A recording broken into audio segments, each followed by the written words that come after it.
Okay. Yeah, I am. Oh, wonderful. So now, after an initial hiccup, we can begin. Lovely to see you, Brigitte. How are you doing? Hello, hello. Uh, we're really excited and looking forward to your event this coming Saturday. Uh, so maybe you could tell me a little bit about how you came to do this wonderful pilgrimage journey. What inspired you to do this? And I know that you're an old friend of mine and been in the breathwork community for many, many years. And so tell us a little bit about your journey, please. Yes, thank you. Uh,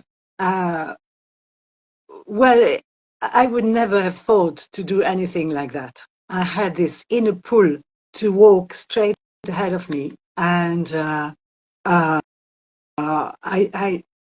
couldn't not do it. It was just, but the putting the circumstances, I mean, allowing for me to live for so long because I have a family, Sure. I have a husband, and to dare to do that was actually part of the breakthrough. Now how to put that into place, but it was just such a strong inner pull.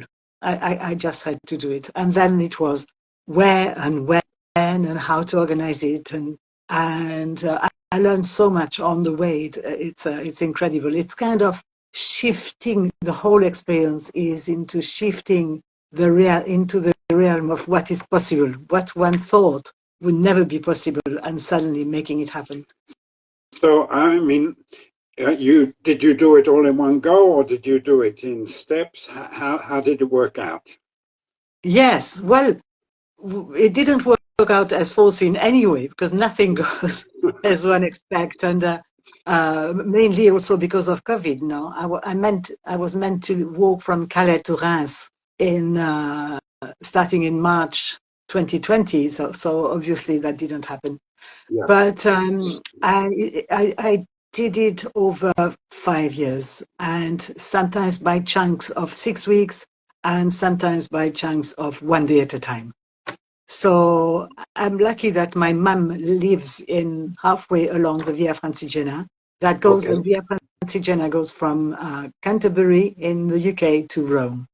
And I grew up next to it, really, except it was not Wow. very well known and I was not very interested at the time. Yeah. So I went to visit my mum and did a bit around where my mum lives, Okay. uh, partly, but also I sometimes took 6 weeks off and Okay. walked. Yeah, I understand. I mean, to do it all in one go, it would have taken you weeks or months, no? Strangely enough, I also live on the Via Francigena, and we actually met up when you passed through my village. That was great. We Uh, we did. and it's very popular, actually. Because we often see many people walking by. So, I mean, you get to meet a lot of interesting people, I guess, when you do this, because when you came to my village, you were not alone. You made friends with people on the way. How did that work out? Yes, I will share about it because I discovered so much about myself now. I thought I would love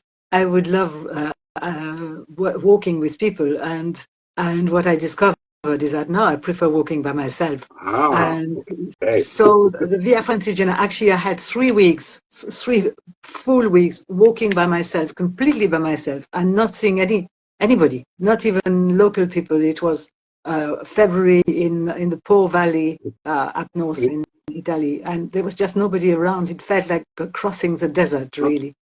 But Okay. then I met this gentleman, and we walked together for another 6 weeks, 3 weeks, and but we didn't walk all day together. We were just Sure. and that was just perfect for me. And Yeah. it's so interesting to discover how one brain works and how one mind. I just it was the the the Camino, no, that goes to Santiago de Compostela is very, very, very crowded and a lot of people. Yeah. That's why I couldn't do it. Yeah. This one, the Via Francigena, is down in Italy is a bit more well known, but there are lot of bits which you by yourself, and I just like that. And for once, if I'm with people, I tend to chat a lot, and being by myself allows for breathing consciously. And that's precious time for me. I'm not very good with meditating, but walking and meditating as I walk, this is an opportunity that the path is offering, yes. So, what would you say were one or two of the highlights of your pilgrimage?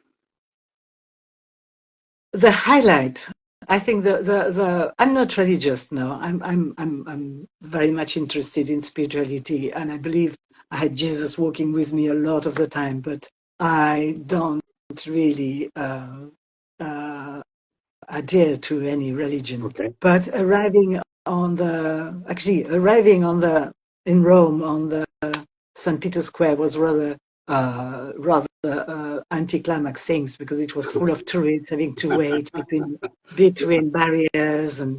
But the next day was the mass, the first mass that the Pope was giving outside. It was Palm Sunday, 2022. Wow. And I cried for 3 hours. It was so, with choirs and all these people. I'm touched by the faith that people express, by all these people who found that this so wonderful. I'm in a quest for wonder and émerveillement, marveling. And this mass on the St. Peter's Square was just so beautiful. And the Pope, I'm afraid to say, he made a speech, and I was saying, yes, that's how I work. That's what I teach. I was in line with the Pope's teaching on that day. Okay. I mean, of course, I mean, we in the breathwork community, I mean, we would say that we are more searching for our spirit. It's a spiritual journey, not also when we are doing breathing. I mean, I know that you had your famous school training in Devon, beautiful part of the UK, and now you've handed it over. But could you tell us a little bit about your experiences of teaching people breathwork? Well, another highlight is not so much a highlight of the walk, but a result. And I knew I started the walk with in mind the idea of finding out what to do with the next 20 years of my life, kind of assessing. And at that time, I still thought I would continue with the school, and I wanted a solution, because there was some the way it worked didn't really fulfill me. So the results, the way we handed over the school, and the students we found, and the way it works is so magical. And I put it down to me walking the Via Francigena. It was a mulling over. I had some discussions with my colleague over the phone, and then maybe in the evening even some meeting with potential people who could take over the school. And I really put it down, and it's a miracle. The way it has worked out is a miracle, and I'm very chuffed. I'm delighted. Okay.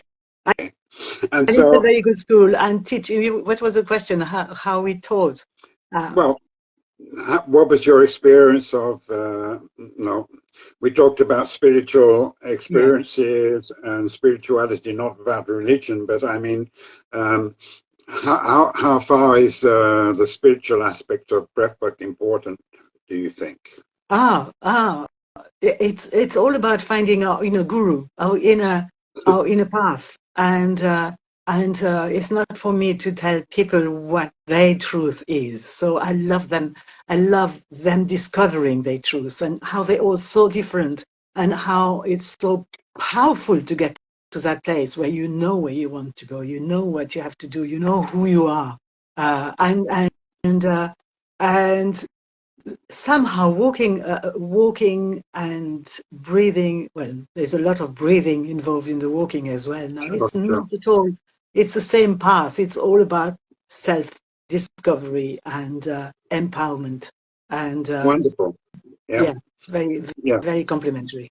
Yeah. So I mean, so it's a life journey. So have you got any ideas? Are you finished with your walking, or have you got any plans for future?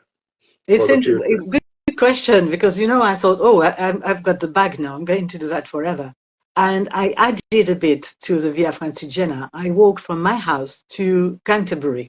And so now I've walked from my house to Rome, actually, over Canterbury. And the last bit, which is a famous old path, it's called the Pilgrim Way from Winchester to Canterbury, south of London. Along the way there, the south of the England. Mm-hmm. I just had strong experiences that told me, Brigitte, enough. You don't do that anymore. Okay. And whereas I thought I would maybe walk to John O'Groat, at the very top of the UK, it's like, no. But Devon, and Devon, it's a county where I live in the southwest of England, and it's actually so beautiful. Yeah. It's even more beautiful than Tuscany. So yeah. So and there they've developed little pilgrimages that are on Dartmoor. So I'm going to discover them and then invite people just for fun, not a business or anything, just to share an experience of walking a path. And Devon is suitable to it and so beautiful. So I will continue on a small, not 3 weeks at a time, but maybe 2 days or 3 days, and just around the corner where I live, which is fantastic. I'm very pleased. Yeah, no, I know it's a very beautiful. My family live in Somerset, not so far away. Part of my family, and I've been to Devon several times. Yeah, it's really beautiful. Devon and Cornwall, a different world. So, Brigitte, thank you so much for sharing some of your time with us this morning. And we really are looking forward to the full workshop, which is happening this Saturday at 6 o'clock European time. So we invite everybody to come along and find more about your journey and your experiences. And thank you so much again for joining me. And we're really looking forward to this Saturday. So I guess we finish there. So thanks a lot. Thank you. Thank you, Robin, for having me. Thank you. See you on Sunday. Bye.